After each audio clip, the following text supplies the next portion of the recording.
Hello friends, welcome to Book Hive educator.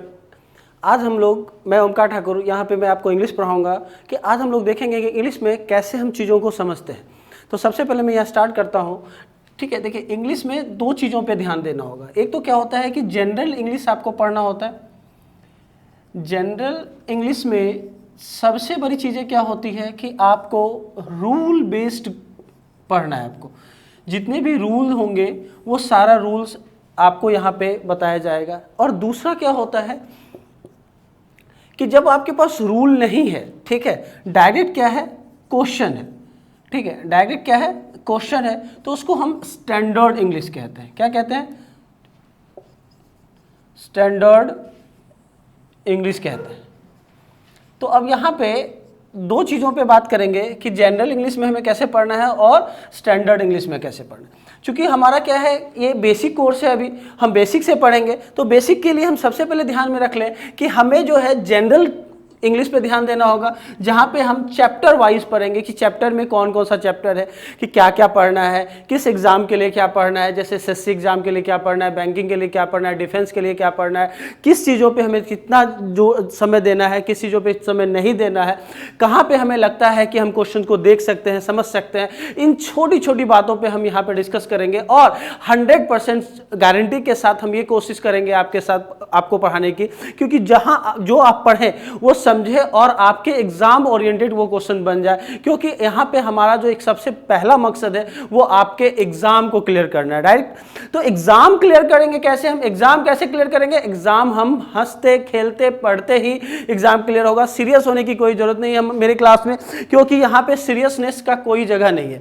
ठीक है, तो हम स्टार्ट करेंगे। तो देखिए सबसे पहले मैं आपको बता दूं कि जो इंग्लिश है आपका, वो इंग्लिश में हमें सबसे पहले क्या है, तो आपको सबसे पहले दोस्तों याद रखना होगा कि इंग्लिश जब आप पढ़ते हैं, जब कहीं पे भी आप इंग्लिश पढ़ते हैं तो डायरेक्ट आपको दिखाया जाता होगा कि इंग्लिश में ग्रामर है, ग्रामर के साथ आपका लिटरेचर है, ग्रामर में आपको ये टॉपिक पढ़ना है, ये करना, लिटरेचर में ये पढ़ना है। क्योंकि कंपिटिटिव वर्ल्ड में लिटरेचर की कोई बात होती नहीं है। यहाँ पे लिटरेचर में सिर्फ एक पोएटिक डिवाइस से ही बात होती है, जो कि बहुत सारे पैसेज, अनसीन पैसेज को सॉल्व करने के लिए होता है। लेकिन लिटरेचर तो पढ़ना ही पड़ता है यहाँ पे भी। लेकिन अगर आपको इंग्लिश पढ़ना है तो सबसे पहले आपको याद रखना होगा LSRW प्रोसेस से ये स्टार्ट करना होगा। LSRW, चाहे वो ऑनलाइन हो या ऑफलाइन हो, कहीं पे भी आप पढ़ रहे हैं उससे कोई फर्क नहीं पड़ता है। लेकिन अगर आपके पास LSRW से रिलेटेड कोई नॉलेज है तो देन यू आर ग्रेट। अगर नहीं है तो आपको थोड़ी सी प्रॉब्लम हो सकती है, क्योंकि देखिए बेसिक इंग्लिश को समझने के लिए एग्जामिनर जो आज क्वेश्चन पूछ रहा है उसको समझने के लिए सबसे पहले आपको क्या करना होगा, अपने लिसनिंग पावर को बढ़ाना होगा। L for listening, listening power को बढ़ाना होगा। तो यहां पे आपका लिसनिंग पावर कैसे बढ़ेगा, तो जब भी कोई भी चीज आपको कोई बता रहा है तो आप उसको ध्यान से सुनिए कि क्या बताया जा रहा है। सबसे पहले आपका कंसंट्रेशन होना चाहिए किसी भी चीज को सुनने पे, और सुनते सुनते किसी की बातों को तोड़ना नहीं है, आपको सुनना है उन सभी बातों को कि पहले बताया क्या जा रहा है। उसके बाद जो आप सुनेंगे उसी को आप क्या करेंगे, बोलेंगे। तो दूसरा आपका क्या हो जाएगा, स्पीकिंग पावर ठीक हो जाएगा। क्योंकि सुनने से जो आपके अंदर एबिलिटी बनेगी वही आपके माउथ पे आएगा और आपको उसको अच्छे से स्पीक कर सकते हैं। अगर आपका स्पीकिंग पावर ठीक है, देन आफ्टर आपका क्या आ जाएगा, रीडिंग पावर आपका बढ़िया हो जाएगा। अगर रीडिंग पावर बढ़िया है तो ऑटोमेटिक है आपका राइटिंग पावर हो जाएगा। और आपको मैं बता दूं कि कोई भी एग्जाम हो इससे दूर नहीं है। किसी भी एग्जाम में आप जा रहे हैं, चाहे वो छोटा एग्जाम हो, बड़ा एग्जाम हो, किसी भी तरह के एग्जाम में हो, तो आपको देखिए अगर इंटरव्यू फेस करना है तो अब इंटरव्यूअर का जो बोल रहा है उसे सुनना ही पड़ेगा। तो आपको इंटरव्यूअर के सामने बोलना भी पड़ेगा। अगर आपके पास स्पीकिंग पावर नहीं है तो आप उसके सामने इंटरव्यू में पास नहीं कर पाएंगे। देन अगर आपको किसी भी चीज को, कोई भी एग्जाम पास करना है तो उसके क्वेश्चन को तो पढ़ना ही पड़ेगा ना, तभी तो आप कर पाएंगे। अगर नहीं पढ़ेंगे तो नहीं कर पाएंगे। तो ये क्वेश्चन पढ़ने के लिए आपको रीडिंग एबिलिटी जरूरी है। अगर रीडिंग एबिलिटी जरूरी है तो उसके साथ आपको कुछ राइटिंग, जैसे बहुत सारे एग्जाम, एसएससी के एग्जाम की बात कर लेता हूं मैं, तो एसएससी में क्या होता है, डिस्क्रिप्टिव राइटिंग लिखना होता है आपको। तो डिस्क्रिप्टिव में क्या करेंगे आप, डिस्क्रिप्टिव के लिए आपका राइटिंग पावर होना बहुत जरूरी है। तो इन सभी चीजों से मिलके हमारा इंग्लिश बनता है। और यहाँ पे इंग्लिश को तब हम दो भागों में बांट देते हैं, एक होता है जनरल इंग्लिश और दूसरा क्या होता है, स्टैंडर्ड इंग्लिश। यहाँ पे हम जनरल इंग्लिश में सबसे पहले जो पढ़ने जाएंगे वो क्या पढ़ेंगे दोस्तों, वहां पे आज हम पढ़ेंगे ग्रामर। अब देखिए ग्रामर क्या होता है, ग्रामर क्या होता है, ग्रामर जिससे आपका क्या होता है, लिसनिंग पावर बढ़ सकता है, ठीक है, लिसनिंग पावर बढ़ सकता है, स्पीकिंग पावर बढ़ाता है, ये रीडिंग पावर बढ़ाता है और ये राइटिंग पावर बढ़ा देता है। इन चारों चीजों का जो समावेश है वो किसमें है, ग्रामर में। और ग्रामर को हम किस में बांट देते हैं, ग्रामर को कुछ चैप्टर्स में बांट के पढ़ाया जाता है, जिसका सबसे पहला चैप्टर क्या हो जाता है, पार्ट्स ऑफ स्पीच। जैसे आपने सुना होगा पार्ट्स ऑफ स्पीच, तो पार्ट्स ऑफ स्पीच है क्या, जनरली पार्ट्स ऑफ स्पीच से हमारे एग्जाम में 10 से 15 क्वेश्चन आते हैं, वो क्वेश्चन हमें समझ नहीं आता कि है क्या। एक्चुअल में हमें बताया जो जाता है वो बुकिश लैंग्वेज बताया जाता है कि जो बुक में लिखा हुआ है, लेकिन बुक में लिखा हुआ जो है वो एग्जाम में नहीं आता है, क्योंकि आप देख रहे हैं कि जो चैप्टर आप पढ़ते भी हैं उसके पीछे जाके आप देखिए उसके क्वेश्चंस को सॉल्व करने जाइए तो वो क्वेश्चन सॉल्व नहीं होते। क्यों नहीं होता है, क्या रीजन है, तो उसके लिए अब हमें क्या करना होगा, ग्रामर को तोड़ना होगा, ग्रामर को आपको ब्रोकन इंग्लिश में लेके जाना होगा कि ग्रामर आप कैसे पढ़ेंगे। ठीक है, तो यहां तक आप जल्दी से जल्दी नोट कर लीजिए, ये चीजें आपके लिए इंपॉर्टेंट है, यहां से आपका बेसिक है, बेसिक के बाद हम आगे जो बढ़ेंगे उस पर छोटी छोटी बातें करेंगे कि क्या है और क्या नहीं है। ठीक है, चलिए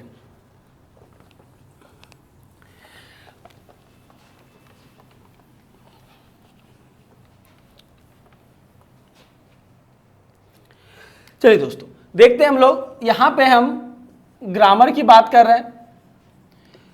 तो ग्रामर क्या है, जिससे हम क्या करते हैं, किसी भी चीज को समझने की एबिलिटी हमारे पास बनती है, ठीक है, पढ़ने की एबिलिटी बनती है, शुद्ध शुद्ध जिससे हम पढ़ सकते हैं, बोल सकते हैं, लिख सकते हैं, उसको ग्रामर कहते हैं। ग्रामर को अलग अलग पार्टों में बांटा गया है। ठीक है, जनरली ग्रामर को 22 और 23 चैप्टर्स में बांट दिया गया है। इसके 23 चैप्टर्स हैं जो कि एग्जाम में पूछा जाता है। इसमें सबसे पहले चैप्टर का नाम है पार्ट्स ऑफ स्पीच। क्या दोस्तों, पार्ट्स ऑफ स्पीच। अब ये पार्ट्स ऑफ स्पीच क्या है, what is parts of speech क्या है, देखिए सबसे पहले आप समझ रहे होंगे कि ये पार्ट्स ऑफ स्पीच क्या है। आपको लिखने की भी जरूरत नहीं है, अगर मैं पढ़ा रहा हूं तो आपको लिखने की भी ज्यादा जरूरत नहीं है। पार्ट्स ऑफ स्पीच उसको कहते हैं जो आपके मन में चल रहा है। क्या है, हमारे मन के विचारों में जो हमारा मन है उसमें जितने भी बातें हैं वो सभी बातें अलग अलग प्रकार की होती है। वही सारा शब्द जब हम अपने मुंह से बोल देते हैं वो पार्ट्स ऑफ स्पीच बन जाता है। We use many words in our thoughts. हम अपने मन के विचारों में क्या करते हैं, बहुत सारे शब्दों का यूज करते हैं। These words are of different kind. ये सारे शब्द क्या होते हैं, अलग अलग प्रकार के होते हैं, उनको हम पार्ट्स ऑफ स्पीच कहते हैं। जैसे देखिए किसी के मुंह से क्या निकल जाता है, किसी के मुंह से मान लीजिए आप एक स्टूडेंट होने के नाते मैं पूछता हूं, अच्छा बताओ अमित तुम्हारा नाम क्या है, तो वो बोलता है अमित नाम है हमारा। तो यहां अमित जो है, अमित जो मैं लिख देता हूं, अमित एक शब्द हो गया। यह शब्द किसको रेफर करता है, किसी नाम को। और आपको बताया गया होगा बचपन में कि जो नाम है वही क्या है, नाउन है।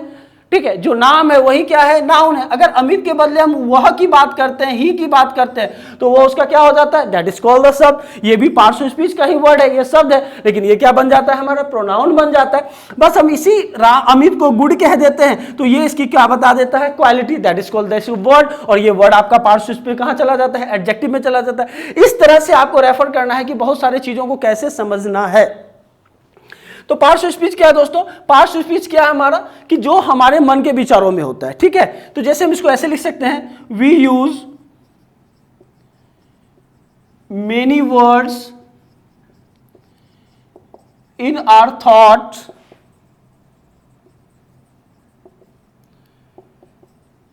These words are of different kind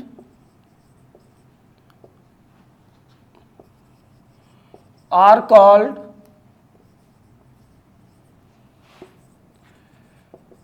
parts of speech।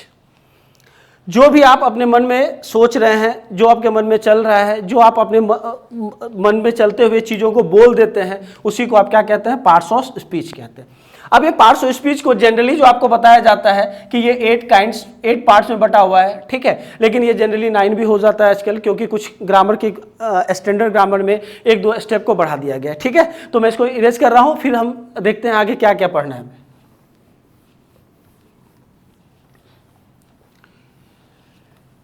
तो पहले हम पार्ट्स ऑफ स्पीच पे ही बात कर लेते हैं, उसके बाद हम आगे बढ़ेंगे कि क्या करना है। तो पार्ट्स ऑफ स्पीच पे सबसे पहले दोस्तों देखिए, सबसे पहले क्या आता है, नाउन। सबसे पहले हमारा टॉपिक क्या है, नाउन। नाउन क्या होता है, नाउन जिसको हम हिंदी में क्या कहते हैं, संज्ञा। ठीक है, अब यहां पे नाउन को समझने के लिए जो बुक में दिया गया है कि noun is the name of person, place, things और एनिमल। लेकिन क्या लगता है कि जब हम डिक्शनरी या कुछ ऐसा वर्ड देखते हैं, तो कोई भी वर्ड हम देख लेते हैं तो वो लगता वहां पे लिखा होता है साइड में नाउन। तो नाउन को कैसे आइडेंटिफाई करेंगे कि यही नाउन है? तो सबसे पहले हम इसको क्या करेंगे, तो डेफिनेशन के थ्रू समझेंगे। क्या एक डेफिनेशन के थ्रू समझेंगे। दूसरा क्या होगा, जो डेफिनेशन है हमारा उसके थ्रू समझेंगे, फिर आइडेंटिफाई करेंगे उसको, ठीक है, कि उसको पहचानेंगे कि किसी यही एक नाउन है। और उसके बाद बाय डिंट ऑफ, मतलब किसी भी चीज की कैसे उसकी विशेषता बताएगा वो, कि कौन वर्ड के बाद ये वर्ड आएगा जो कि नाउन कहलाएगा। तो डेफिनेशन के थ्रू क्या कहते हैं हम, ऑल या name of anything,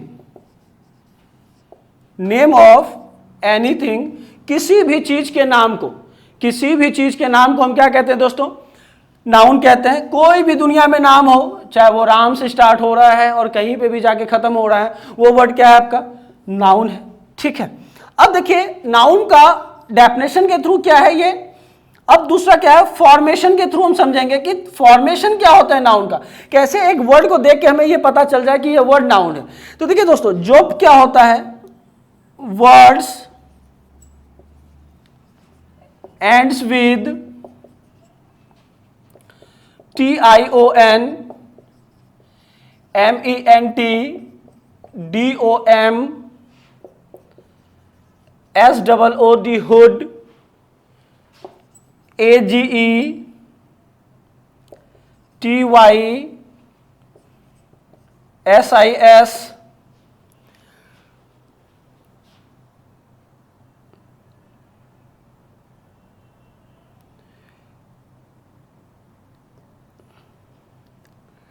TION, MENT, DOM, SOOD, AGE, TY, SIS etcetera.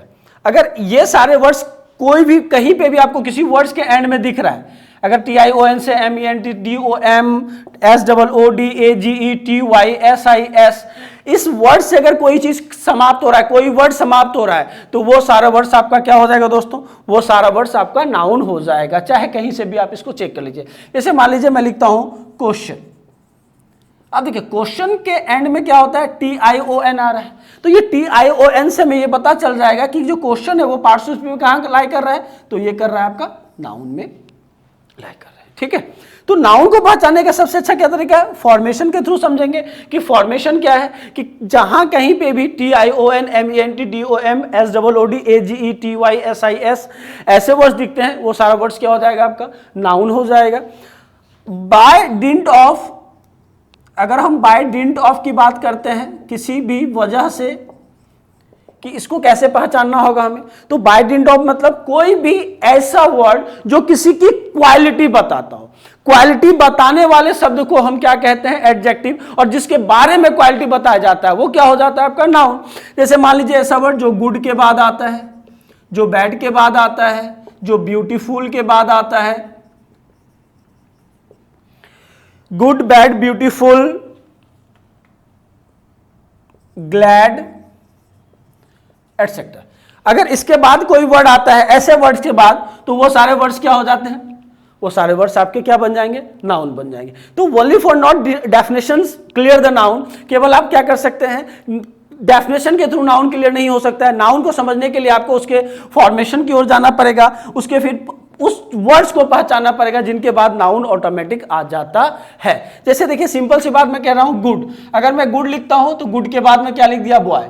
अगर गुड यहां पे हमारा क्या है नहीं पता, लेकिन बॉय तो हम जानते हैं कोई नाम है। अगर ये नाम है तो ये नाउन है, अगर ये नाउन है तो नाउन से पहले जो वर्ड होगा वो उसका क्या बन जाएगा, एक क्वालिटी बताएगा। तो क्वालिटी बताने वाला वर्ड कौन हो जाएगा हमारा, एडजेक्टिव हो जाएगा। तो इस तरह से आपको समझना होगा कि नाउन क्या है और उसका एडजेक्टिव कैसे बन जाएगा। तो ये सारे वर्ड्स आपको पता है कि इसके बाद जो वर्ड आएंगे वो सारा वर्ड्स क्या हो जाएगा, आपका नाउन होगा। तो ये चीजें आप क्लियर कर लीजिए कि कैसे आप नाउन को डेफिनेशन के थ्रू समझ सकते हैं, फॉर्मेशन के थ्रू समझ सकते हैं, बाय डिंट ऑफ के थ्रू समझ सकते हैं। ऐसे बहुत सारे वर्ड्स आपको मिलेंगे एग्जाम में जो कि आपसे पूछा जाता है डायरेक्टली कि ये वर्ड क्या है। जनरली आप जब नाउन और एडजेक्टिव के क्वेश्चंस को सॉल्व करेंगे तो वहां पे पूछा जाता है कि यहां पे ये वर्ड क्या हुआ और क्यों नहीं हुआ। जैसे मान लीजिए अगर यहां पे कोई क्वेश्चन आता है आपके पास, एक क्वेश्चन में लिख रहा हूं, देखना है आपको,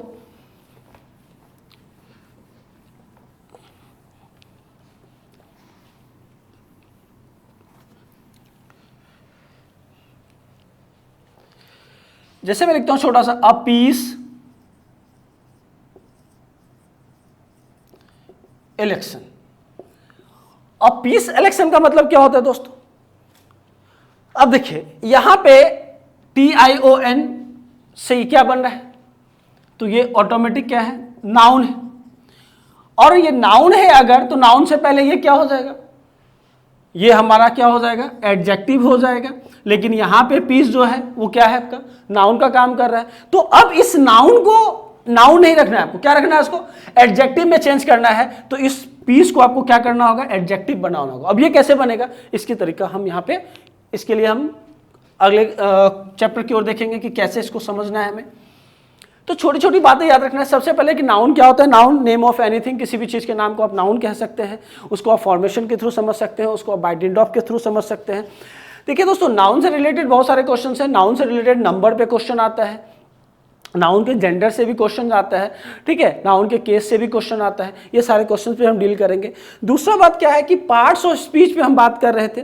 तो सबसे पहले याद रखना है, पार्ट्स ऑफ स्पीच में क्या आ गया, आपका नाउन आ गया, ठीक है। नाउन के बाद आपको क्या पढ़ना पड़ेगा, प्रोनाउन पढ़ना होता है। तो ये प्रोनाउन कैसे पढ़ेंगे हम, नाउन हो गया प्रोनाउन, उसके बाद क्या है आपका एडजेक्टिव पढ़ना है आपको। एडजेक्टिव के बाद क्या पढ़ना है आपको, एडवर्ब, सॉरी वर्ब पढ़ना है आपको। वर्ब के बाद क्या पढ़ना है आपको, एडवर्ब पढ़ना है, प्रेपोजिशन और कंजंक्शन,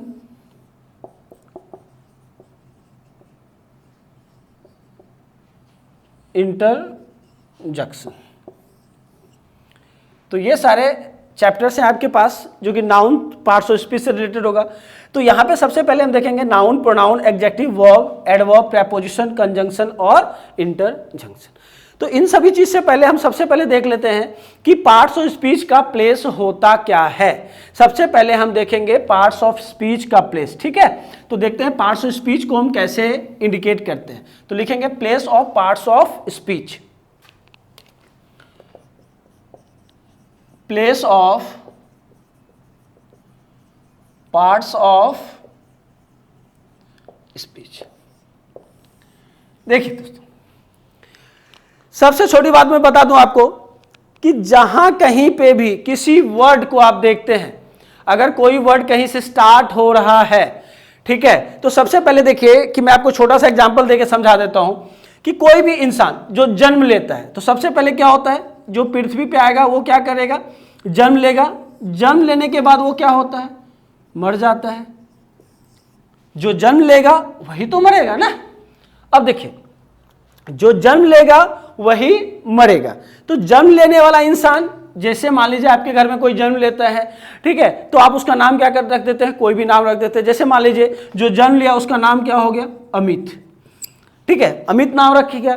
तो जब ये जन्म लिया हुआ इंसान एक ना एक दिन क्या करेगा, वो मरेगा भी ना, ठीक है। जब ये मरेगा तो मरेगा कौन, ये मरेगा कौन, तो अमित जन्म ले रहा है तो मरेगा भी तो अमित ही, समझना है को, मरेगा भी तो क्या है, अमित ही मरेगा।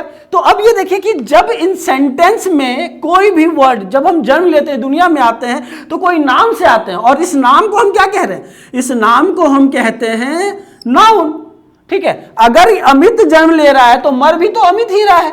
तो मतलब साफ है कि सेंटेंस में अगर सेंटेंस का स्टार्टिंग अगर नाउन से हो रहा है तो उस सेंटेंस का एंडिंग भी किससे हो रहा है? नाउन से हो रहा है। तो इस नाउन और इस नाउन के बीच में पूरा पार्ट्स ऑफ स्पीच बैठा हुआ है। तो याद रखना है कि नाउन अगर यहां पे है, ये मैं इरेज कर रहा हूं, अगर यहां पे नाउन है तो नाउन से पहले का प्लेस जो होगा that is called parts of speech का प्लेस पढ़ रहे हैं हम। तो नाउन अगर आपको पहचानने के लिए आ रहा है, अगर आप नाउन को पहचान पा रहे हैं कि ये नाउन है, तो याद रखना है आपको कि नाउन से पहले जो प्लेस होता है वो होता है एडजेक्टिव का, चाहे कुछ भी हो। अगर सेंटेंस में कोई नाउन है तो नाउन से पहले क्या होगा? एडजेक्टिव होगा। सबसे पहले आपको यह याद रखना होगा, अगर सेंटेंस में कोई नाउन है तो नाउन से पहले क्या होगा दोस्तों? नाउन से पहले होगा उसका एडजेक्टिव। अगर कोई एडजेक्टिव नहीं दिया गया है तो एडजेक्टिव से पहले जो वर्ड होगा वो क्या होगा आपका? वो होगा आपका एडवर्ब। एडजेक्टिव से पहले क्या होगा? एडवर्ब। और एडवर्ब से पहले क्या होगा? वर्ब। और इस वर्ब से पहले क्या हो जाएगा आपका? सब्जेक्ट, जो कि नाउन का काम करता है। तो ये याद रखना है आपको कि जब सेंटेंस की शुरुआत होगी सब्जेक्ट से तो वो नाउन होगा या प्रोनाउन होगा। अगर सेंटेंस का कोई अंत होता है तो भी वो नाउन होगा, तो भी वो क्या होगा? नाउन होगा। वो हमेशा याद रखना, नाउन होगा। और नाउन अगर आपको पता चल जा रहा है कि ये नाउन है तो नाउन से पहले क्या होगा? नाउन से पहले एडजेक्टिव होगा। एडजेक्टिव से पहले क्या होगा? एडवर्ब होगा। एडवर्ब से पहले क्या होगा? वर्ब होगा। उसके बाद उसका सब्जेक्ट होगा। तो सबसे पहले फंडामेंटल ये याद रखिए, क्योंकि इससे बहुत सारे क्वेश्चन बनता है। तो यहां पे आपको समझना होगा कि जैसे मैं लिखता हूं आई सॉ, देखिए सिंपल सा वर्ड लिख देता हूं मैं, I saw a beauty girl. ध्यान दीजिएगा क्वेश्चन को। क्वेश्चन कैसे समझना है आपको चुटकियों में समझ में आ जाएगी। देखिए दिमाग में छपना चाहिए कि कैसे बताया जा रहा है आपको। देखिए गर्ल, अगर मैं गर्ल की बात करूं तो गर्ल तो आपको समझ में आ रहा है कि कोई नाम है। अगर ये नाम है तो ये क्या है? बिल्कुल नाउन है, बिल्कुल नाउन है। ठीक है, अगर ये नाउन है तो नाउन से पहले कौन? नाउन से पहले तो एडजेक्टिव होना चाहिए। लेकिन यहां पे क्या लिखा हुआ है? ब्यूटी। क्या लिखा हुआ है? ब्यूटी लिखा हुआ है। तो ये ब्यूटी में टी वाई है। अभी अभी हमने पढ़ा था पीछे में कि टी वाई से जो वर्ड खत्म होता है, end of the T why the word is noun, वो क्या हो जाएगा आपका? नाउन हो जाएगा। लेकिन यहां पे तो गर्ल भी नाउन है और ब्यूटी भी नाउन है। तो हमने एक कोर्स में पढ़ा है, कहीं ग्रामर में लिखा हुआ है, कहीं हमने ग्रामर में पढ़ा है कि दो नाउन एक साथ नहीं आ सकते। दो नाउन एक साथ कभी भी नहीं आ सकते हैं। अगर कोई एक नाउन है तो उस नाउन के पहले कोई एडजेक्टिव होगा। तो आपको यहां पे याद रखना होगा, इस ब्यूटी को आपको क्या बनाना होगा? एडजेक्टिव बनाना होगा। तो ब्यूटी का एडजेक्टिव क्या होता है दोस्तों? ब्यूटी का एडजेक्टिव होता है beautiful. Beauty is a noun. Beauty क्या है? नाउन है। सबसे पहले फंडामेंटल आपको सीखना होगा, ब्यूटी क्या है? एक नाउन है। और इसका जो हम इसमें अगर फुल जोड़ देते हैं तो क्या बन जाता है? ये एडजेक्टिव बन जाता है। तो इसका जो सही सेंटेंस होगा वो क्या लिखेंगे आप? I saw a beautiful girl. Right? तो इस तरीके से सेंटेंस को समझना है। तो सबसे पहले आप नाउन को आइडेंटिफाई कीजिए। लाइफ में अगर नाउन समझ में आता है, noun is not only the name of person, place, things और एनिमल। मैं बार बार बता रहा हूं, मैं अब क्लास के थ्रू आपको समझाने की कोशिश कर रहा हूं कि नाउन जो है ना किस name of person, place, things और एनिमल नहीं है। Noun is the name of anything which can be seen, जिसको आप अपनी आंखों से भी देख सकते हैं। जिस चीज को आप अपनी आंखों से देख सक रहे हैं वो भी नाउन है। जिस चीज को आप कानों से सुन सक रहे हैं, हाथों से छू सक रहे हैं, वो भी क्या है? नाउन है। जिस चीज को आप देख सकते हैं, छू सकते हैं, जिस चीज को आप फील कर सकते हैं, जिसको आप महसूस कर रहे हैं, वो भी क्या है? नाउन है। जिस चीज में कोई अवस्था होता है, स्टेज होता है, उसको भी आप क्या कहते हैं? नाउन कहते हैं दोस्तों। जैसे देखिए ब्यूटीफुल, ये क्या है? ये एक स्टेज ऑफ लाइफ है। ठीक है, तो ये स्टेज ऑफ लाइफ है, तो ये क्या हो जाएगा हमारा? ब्यूटी क्या हो जाएगा? नाउन। अगर इसके साथ आप फुल लगा देते हैं तो वो क्या हो जाता है? एडजेक्टिव। तो इस तरह से आपको याद रखना होगा कि पहले नाउन होगा, नाउन से पहले क्या होगा? एडजेक्टिव, एडजेक्टिव से पहले क्या होगा? एडवर्ब, एडवर्ब से पहले क्या होगा? वर्ब, और वर्ब से पहले क्या होगा? सब्जेक्ट। इस प्रोसेस पे बहुत सारे क्वेश्चंस बनेंगे और क्वेश्चंस का क्रम तो हम जब इसी सेट पे बहुत सारे क्वेश्चंस करवाऊंगा भी मैं। तो ये याद रखना होगा, मैं यहाँ पे इरेज कर रहा हूँ इसे, कि कैसे क्वेश्चंस आपको बनाने हैं, क्वेश्चंस कहां से बनेगा। क्वेश्चंस में सबसे पहले आइडेंटिफाई करना होगा कि कौन कहां बैठा हुआ है। हमें यही पता नहीं होता है कि कौन कहां बैठा हुआ है और कौन है। जैसे देखिए मैंने बताया क्या कि ग्रामर में एक छोटा सा रूल है, वो नोट कर लीजिए। When two noun use together, when two noun used together, the first noun will be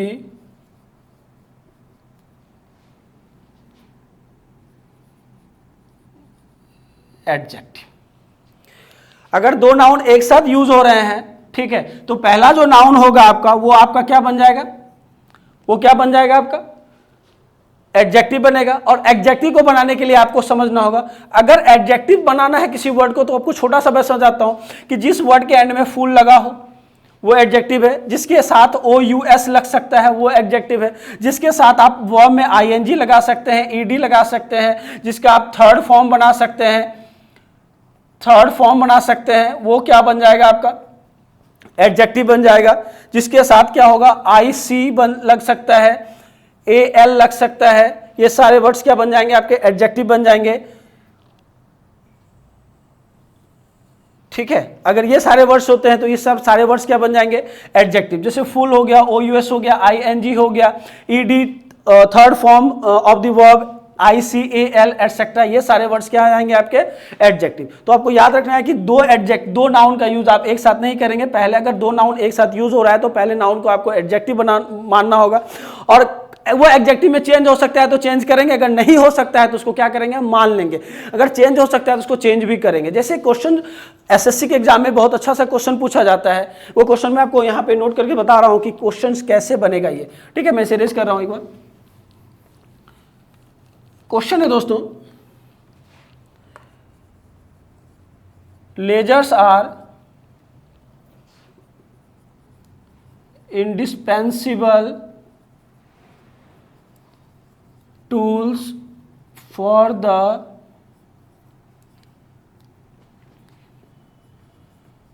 delicate eyes surgery। अब देखिए, lasers are indispensable tools for the delicate eyes surgery. अब यहां पे देखिए सबसे पहले क्या है end of why surgery. Surgery हम क्या करते हैं अपने स्किन को कहते हैं और इसको हम टच कर सकते हैं, दैट इज कॉल्ड, वो क्या है हमारा नाउन है। और आप जानते हैं आई भी आप टच कर पा रहे हैं तो वो भी क्या है नाउन है, ठीक है। अब देखिए सेंटेंस में दो नाउन आपको एक साथ दिख रहा है, एक सर्जरी दिख रहा है और एक आइज दिख रहा है। अगर ये नाउन है तो नाउन से पहले जो वर्ड होगा वो क्या होगा, डेफिनेटली बहुत अच्छी बात बता रहे हो कि जो नाउन से पहले होगा वो क्या होगा एडजेक्टिव होगा। लेकिन ये आइज तो सर यहां पे क्या है, आइज तो यहां पे नाउन है ना, तो इस नाउन को क्या करना होगा आपको एडजेक्टिव बनाना होगा। और फॉर योर काइंड इंफॉर्मेशन आपको अंग्रेजी में बताया गया होगा कि जब कभी भी कोई भी एडजेक्टिव सेंटेंस में यूज होता है तो आप एडजेक्टिव के साथ कभी भी क्या नहीं करेंगे, एडजेक्टिव के साथ आप एस और एस का यूज नहीं करेंगे दोस्तों। तो यहां पे आपको देखना होगा कि यहां पे ये नाउन है तो ये एडजेक्टिव बनाना होगा।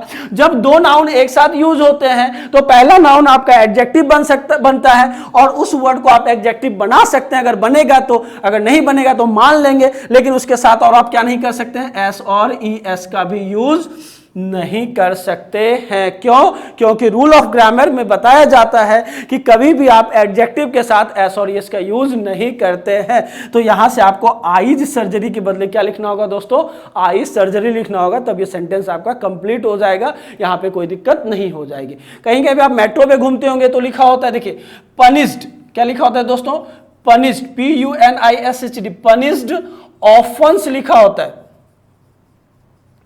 अब देखिए ऑफेंस में CE आ रहा है, CE वाला वर्ड भी क्या होता है नाउन हो जाता है। अगर ये ऑफेंस है और ये पनिश्ड, यहां पे पनिश्ड वर्ड क्या आ जाता है, एक वर्ब की तरह काम करता है, ठीक है। अब हमें इस वर्ब को क्या बनाना होगा, क्योंकि यहां पे तो ये अगर नाउन है तो नाउन से पहले एडजेक्टिव होना चाहिए, तो पनिश्ड कोई एडजेक्टिव नहीं है, तो पनिश्ड का एडजेक्टिव फॉर्म क्या होता है, पनिशेबल होता है। क्या होता है दोस्तों, पनिशेबल होता है। तो यहां पे आप यहां पे भी गौर कर सकते हैं कि पनिश्ड आप क्या पढ़ते हैं, मेट्रो वगैरह में जाते हैं तो क्या लिखा होता है, पनिश्ड ऑफेंस होगा या पनिशेबल ऑफेंस होगा। तो आपने रेलवे में देखा होगा, मेट्रो में देखा होगा कि वहां पे पनिश्ड ऑफेंस नहीं लिखा होता, क्या होता है पनिशेबल ऑफेंस लिखा होता है। इस पे भी ध्यान देना होगा। छोटी छोटी बातें आप अपने आसपास में भी देख के समझ सकते हैं कि कहां पे क्या हो रहा है क्या नहीं हो रहा है, उस चीजों चीज़ों को आप समझ सकते हैं कि कैसे इस चीज़ों पे आपको कमांड करना है। सबसे पहले दोस्तों कि टीचर आपको क्या करते हैं कि नाउन प्रोनाउन का डेफिनेशन पढ़ाने लगते हैं। मैं डेफिनेशंस की ओर ज़्यादा ध्यान नहीं देने की कोशिश करूंगा, मैं आपको पहले उस चीज़ों को पहचानने का तरीका बताऊंगा कि जो एग्जाम में पूछा जाता है। तो देखिए सबसे पहले हमने प्लेस में देखा कि प्लेस ऑर्डर में हमने देखा कि किस तरह से नाउन, सबसे पहले अगर कोई नाउन है तो उस नाउन को देखते हैं। अगर नाउन क्या है, अगर वहां पे नाउन है तो नाउन से पहले क्या है, बिल्कुल सही बता रहे हैं आप, एडजेक्टिव हो जाएगा। अगर सेंटेंस में कहीं एडजेक्टिव से पहले जो वर्ड अगर होता है तो वो क्या होता है, एडवर्ब होता है। एडवर्ब 2-3 हो सकते हैं एक वर्ड में। अगर एडवर्ब से पहले कोई वर्ड होगा तो वो क्या होगा, वर्ब होगा, और वर्ब से पहले जो होगा वो क्या होगा, आपका सब्जेक्ट होगा, और सब्जेक्ट जो होगा वो भी बिल्कुल नाउन या प्रोनाउन का ही होगा। इस पे भी आपको ध्यान रखना होगा। ठीक है, आज इस वीडियो में इतना ही। अगले वीडियो में हम देखेंगे कि कैसे हम पार्ट्स ऑफ स्पीच के और पार्ट्स को जनरली समझ सकते हैं, कि कैसे थोड़े थोड़े चीजों को देख के हमें समझ सकते हैं कि क्या है। और इसके बेस पे मैं अगले वीडियो में आपको बहुत सारे क्वेश्चंस कराऊंगा इसी बेस पे कि नाउन एडजेक्टिव के बेस पे बहुत सारे क्वेश्चंस कहां से बन के आता है, कैसे बन के आता है, कौन कौन से एग्जाम में पूछा गया, ये सारे जो है नेक्स्ट वीडियो में करेंगे। सबसे पहले आप क्या करें कि हमारे जो बुक हाइव एजुकेटर्स हैं उसको आप लाइक करें, उसको आप सब्सक्राइब करें, हमारे चैनल को सब्सक्राइब करें, लाइक करें हमारे वीडियो को, और जितना ज्यादा कमेंट हो सके उतना ज्यादा आप कमेंट करेंगे। इस कमेंट से हमें पता चलेगा कि क्या हम आपको वो उचित ऑथेंटिक चीजें बता रहे हैं या नहीं बता पा रहे हैं। अगर आपको अच्छा लगे तो आप लाइक, शेयर और कमेंट जरूर करेंगे। धन्यवाद दोस्तों।